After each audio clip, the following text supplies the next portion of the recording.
अस्सलाम वालेकुम वरहमतुल्लाहि वबरकातुहू। आप सब मेंबरान को अपने फ़ारसी के चैनल पर बहुत ही खुशामदीद कहते हैं। मैं हूं कारी मोहम्मद आसिफ इस्फ़हानी। आज हम आपको फ़ारसी कायदा पढ़ाएंगे। फ़ारसी कायदे में क्योंकि ये पहली क्लास है, आपको वक्तन फ़वक्तन बताते जाएंगे जो मुकदमाती चीज़ें हैं। अगर इसके अलावा भी अगर आपको ये किताब चाहिए तो आप हमें मैसेज कर सकते हैं, कमेंट्स कर सकते हैं, आपको ये किताब आपको फराहम कर दी जाएगी। चलते हैं आज की पहली क्लास में।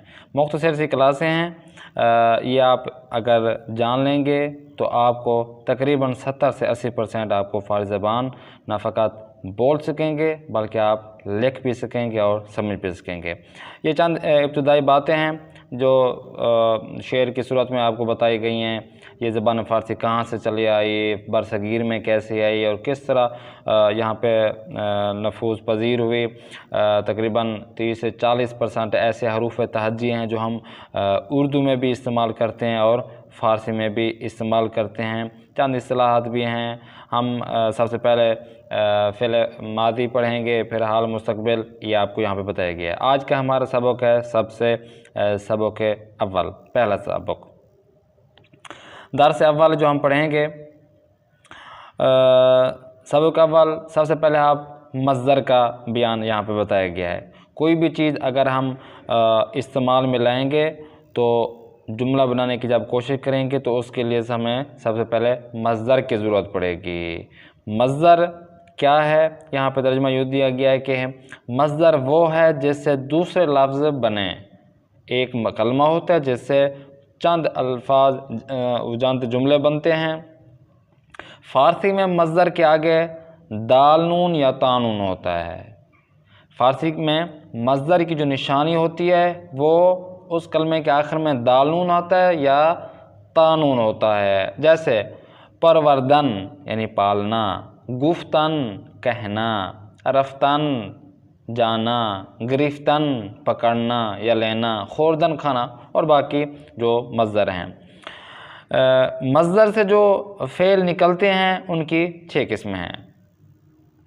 मज़दर से जो फ़ेल निकलते हैं उनकी 6 किस्में हैं। माजी, मुज़ारे जिसे हम फ़ेल माजी हो गया, हाल जिसे कहते हैं वो फ़ेल मुज़ारे उसकी बहस में आता है, हाल, मुस्तक़बिल, अम्र नहीं। फिर कहते हैं कि फिर उनमें से हर एक के 6 सीगे होते हैं, 6 ज़मीरें होती हैं, 6 सीगे होते हैं। वाहिद गैब, जमा गैब, यानी एक मुफ़रद की लाइन होती है, 3 मुफ़रद होते हैं, 3 जमा वाले होते हैं। अगर एक वाहिद है तो उसके लिए जमा गैब, वाहिद हाजिर है तो उस पर जमा हाजिर, वाहिद मुतकल्लिम है तो जमा मुतकल्लिम। अब मज़ीद कहते हैं कि हर सीगे की अलामत नीचे जो नक्शा दिया गया उससे आपने मालूम करना है। ठीक है, होता है अलामत के तमाम हरूफ साकिन होते हैं, 2 हों या एक हों तो वो साकिन होता है। 6 ज़मीरें आपको बताता चलूँ, 6 ज़मीरें होती हैं। मन, तू, ऊ ये मुफ़रद होती हैं, मा, शुमा और आना ये जमा की सूरत में होती हैं। अब यहाँ पे आपको क्योंकि इस कायदे में चीज़ें यहाँ पे आपको वजाहत के साथ नहीं बताई गई, कुछ चीज़ें जो आपको हम बताएंगे तफसीलन। जिस तरह हमने अर्ज़ किया था 6 ज़मीरें होती हैं। सबसे पहला होता है मन, मन का मतलब है मैं, तू का मतलब है तुम, ऊ का मतलब है वो एक शख्स, माँ का मतलब है हम सब, शुमा यानी आप सब जमा, आनहा यानी वो सब। 6 ज़मीरें हैं, मन, तू, ऊ, मा, शुमा और आनहा। अब यहाँ पे क्योंकि अलामतें नज़र आ रही हैं, अलामत होती है हर ज़मीर की अपनी एक अलामत होती है, अपनी एक निशानी होती है जो जुमले के आखिर में होती है। यहाँ पे वाहिद गैब की ता साकिन दाल होता है और जमा गैब की नून दाल होता है।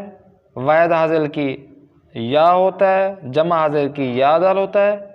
वाहिद मुतकल्लिम की मीम और इसी तरह जमा मुतकल्लिम की या मीम। यहाँ पे बताया भी गया है गुफ्त, परवर्द, इसी तरह परवरदंद जमा। परवरदी एक वाहिद हाजिर यानी तुम, तू। जमा हाजिर की याद अल परवरदीद, वाहिद मुतकल्लिम की परवरदम, जमा मुतकल्लिम की परवरदीम। आगे चलें, अब आगे पहले क्लास के सवालात। सवाल यह कि जो गर्दन मज़दर है या नहीं, अगर नहीं तो क्यों नहीं। जो गर्दान हमने आपको बताया 6 गर्दानें हैं, हालांकि आखिर में मज़दर की अलामत दाल नून मौजूद है। दूसरा, गुफ्तगू में गोफ्त में तमाम सीगों की अलामतें मिलाओ। खुर्दम क्या सीगा है, जमा हाजिर की अलामत बताएं आपने, गोफ्त से जमा मुतकल्लिम का सीगा बनाया आपने, खुर्दन कौन सा सीगा है, गुयद में कौन सी अलामत पाई जाती है, ये आपने हमें बताना है। ये आप हमें कमेंट से बता देंगे तो इंशाल्लाह अगली क्लास में फिर मुलाकात करते हैं। तब तक के लिए अपने मेज़बान कारी मोहम्मद आसिफ इस्फानी को दें इजाज़त। खुदा निगहबान।